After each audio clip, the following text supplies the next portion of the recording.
सभी को सादर नमस्ते।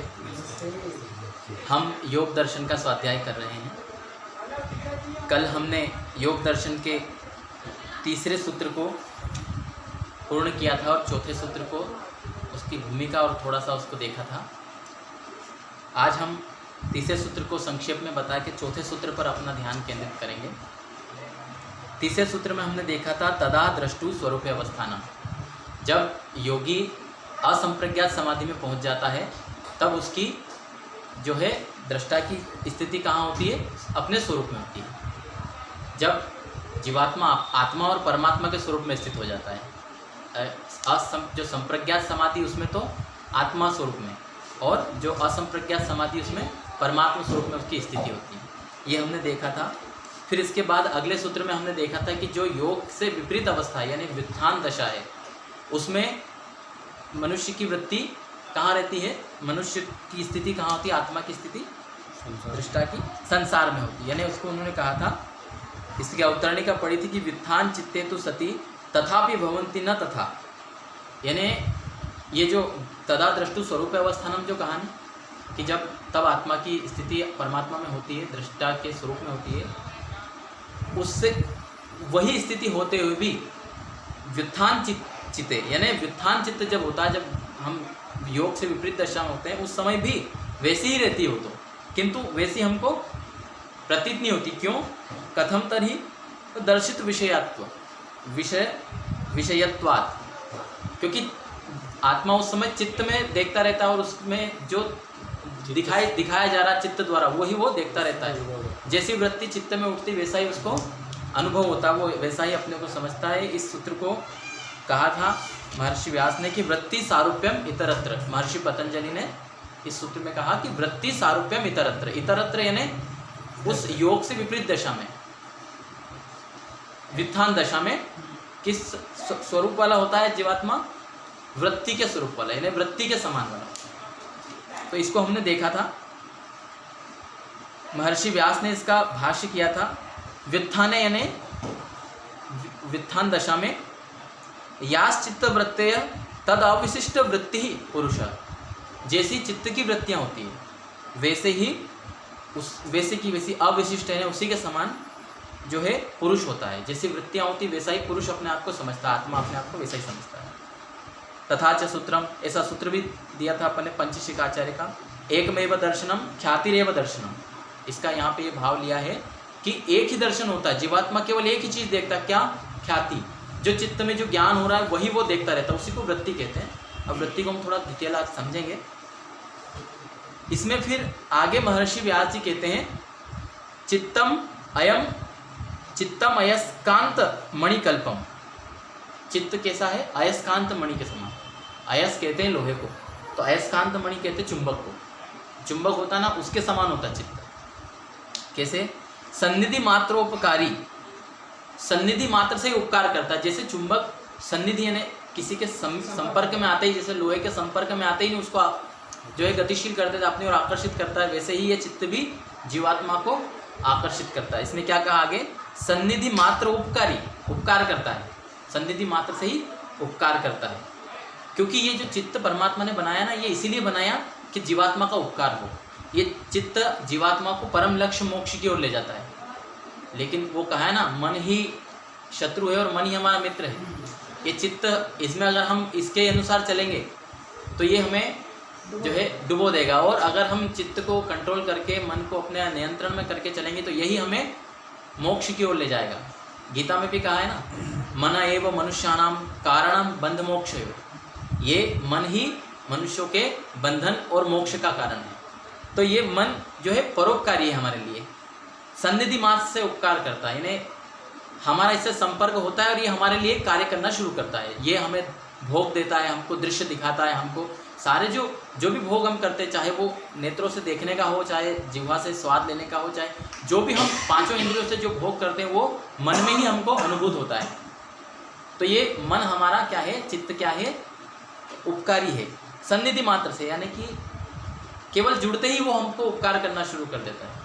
अब इसमें ये एक प्रश्न ये भी उठता है कि क्या अपने आप वो कार्य करता है? क्या चेतन है क्या? तो हमने पहले देखा कि चेतन नहीं, ये तो प्रख्या प्रवृत्तिशीलत्वात् स्थितिशीलत्व, यानी तो तीनों तत्वों से मिलकर बना है, सत रज तम से, इसलिए जड़ है। लेकिन परमात्मा ने इसमें ऐसी व्यवस्था की है कि ये हमसे जुड़ते ही ये कार्य करना शुरू कर देता है। अब जैसे हम इसका उदाहरण देखें, कोई सा भी वाहन है, अब वाहन में इंजीनियर ने ऐसी व्यवस्था की है कि हम बस बैठते हैं, स्टार्ट करते हैं, थोड़ी सी रेस देते हैं और वो अपने आप चलती है। कार को ले लें, हम कार चलाते कोई हम विशेष प्रयत्न नहीं करते, जैसा हमको एक इतने बड़े वाहन को धकेल के अगर ले जाए तो कितना प्रयत्न करना पड़ेगा। उसमें ऐसी व्यवस्था कर दी है बनाने वाले ने कि हम केवल थोड़ा सा प्रयत्न करते हैं और उसमें वो अधिक कार्य करती है। ऐसे ही आत्मा का यहाँ पे केवल प्रयत्न मात्र होता है और चित्त क्या करता है, अपना कार्य करता है। वो हमें ज्ञान दिलाना शुरू कर देता है, बाहरी ज्ञान हमको वृत्ति के रूप में। तो ये उपकारी है। दृश्यत्वेन संभवति पुरुषस्य स्वामिना, यानी दृश्यत्व, दृश्य का अर्थ है, इसमें दो बातें आएगी आगे भी, दृष्टा और दृश्य, ये दो चीज़ें संसार में। एक तो आत्मा दृष्टा है और ये जो सब संसार है प्रकृति से लेकर के तो भूतों तक और पंच महाभूतों तक सारा संसार क्या है, दृश्य कहा गया है।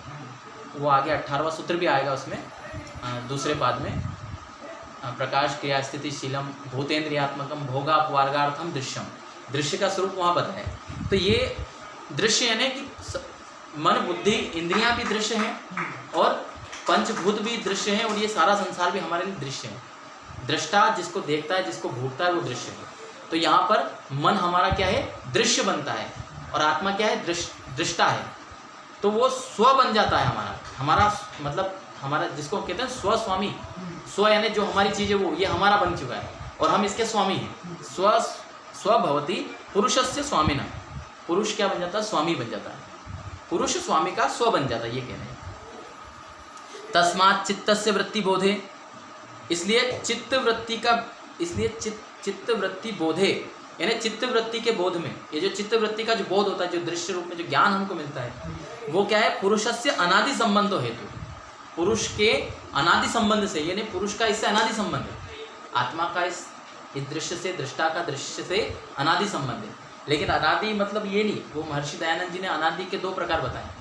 एक स्वरूप से अनादि, अगर ये दृश्य को हम स्वरूप से अनादि मानेंगे, स्वरूप से अनादि मतलब जिसका ना कभी जन्म होता है ना कभी नष्ट हो, जैसे आत्मा, परमात्मा और प्रकृति, ये तीनों क्या स्वरूप से अनादि है, ना इनका कभी आदि है ना कोई इनका अंत है, नष्ट भी नहीं होने वाले। लेकिन एक होता है प्रवाह से अनादि, ये संसार जो बना है ये अनादिकाल से चला आ रहा है, बनता है बिगड़ता है, प्रवाह से अनादि है, स्वरूप से नहीं है। स्वरूप से रहता तो हमेशा ऐसा ही रहता, पृथ्वी हमेशा पृथ्वी बनी रहती, टूटती नहीं। लेकिन यहाँ पे ये चित्त बोध का जो है, चित्त से जो बोध होता है, जो दृश्य जीवात्मा का जो ज्ञान होता है, वो आत्मा से, पुरुष से सीधा उसका प्रवाह से अनादि संबंध है, संबंधों हेतु। ये कारण है चित्त वृत्ति के बोध का। ये जो यहाँ पे ऊपर बात कही ना कि चित्तम ही अयस्कांत मणिकल्पम, सन्निधि मात्र उपकारी, सन्निधि मात्र से उपकार करता है। तो ये इससे जुड़ के ये बात है कि ये अनादि संबंध है चित्त का आत्मा से। अब हम ये कि बहुत सारे ऐसा प्रश्न करते हैं कि ये फिर परमात्मा ने क्यों जोड़ दिया इससे। चित्त तो हमको दुनिया में नष्ट करवाने के लिए कहते हैं ना, मन हमको डुबा देता है, तो मन हमको तिरा भी देता है। इसलिए परमेश्वर कभी भी व्यर्थ कार्य नहीं करता, प्रयोजन के लिए कुछ नहीं। तो इन्होंने जो भी ये संयोग किया है तो ये हमारे भले के लिए है, हमें मोक्ष दिलाने के लिए, भोग और अपवर्गार्थ के लिए। ये दृश्य का है ना, वो 18वें सूत्र में आएगा, भोग अपवर्गार्थम दृश्यम। ये जो दृश्य है, ये चित्त आदि जितने भी है, ये सब हमारे भोग और अपवर्ग के लिए है।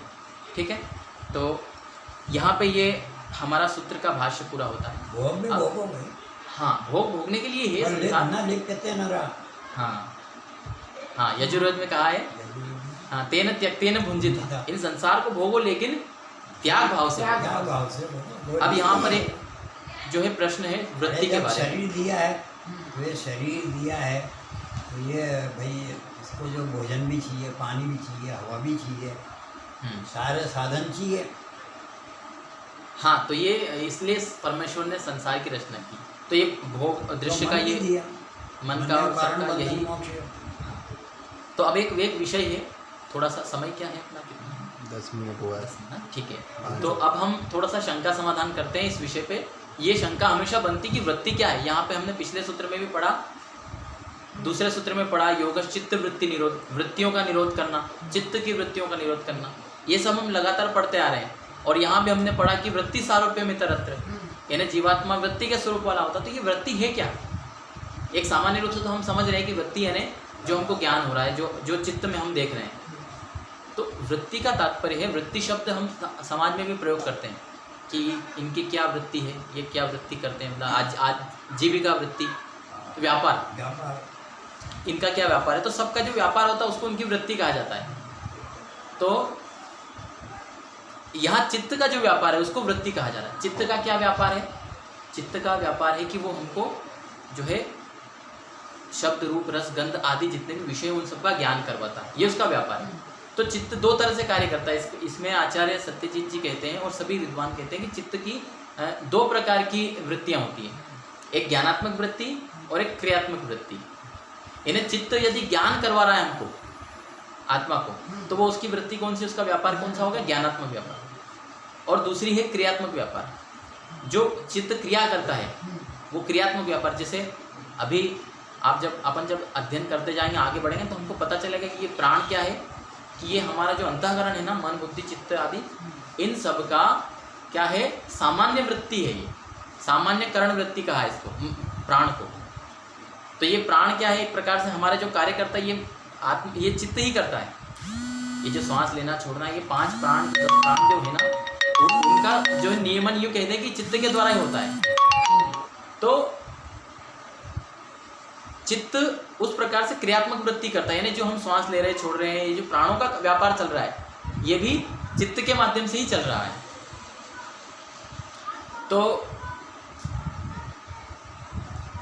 क्रियात्मक वृत्ति और ज्ञानात्मक वृत्ति। तो जो ज्ञान हम करते हैं, यानी देखो आप इसको इस रूप में समझें कि जब आत्मा चित्त से संपर्क स्थापित करता है, तो और चित्त का संपर्क इंद्रियों से होता है और इंद्रियों का संपर्क बाह्य विषयों से होता है।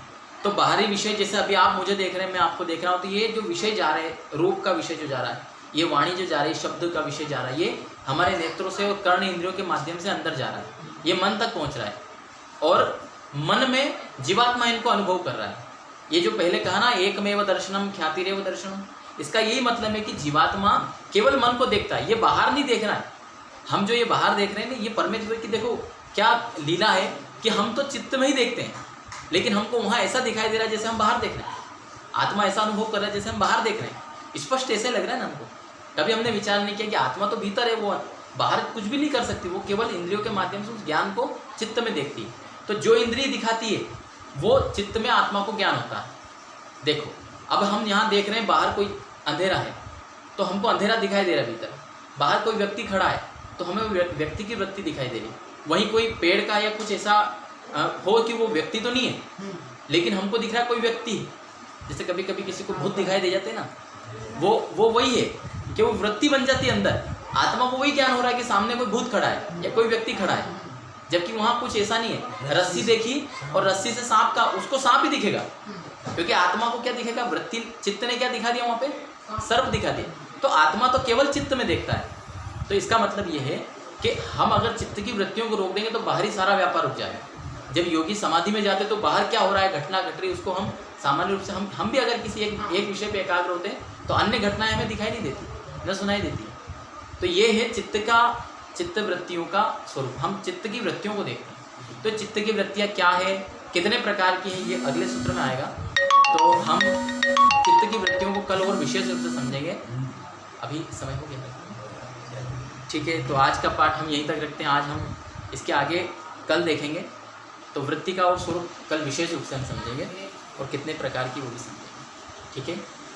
तो एक बार ओम का उच्चारण करके समापन करते हैं। तो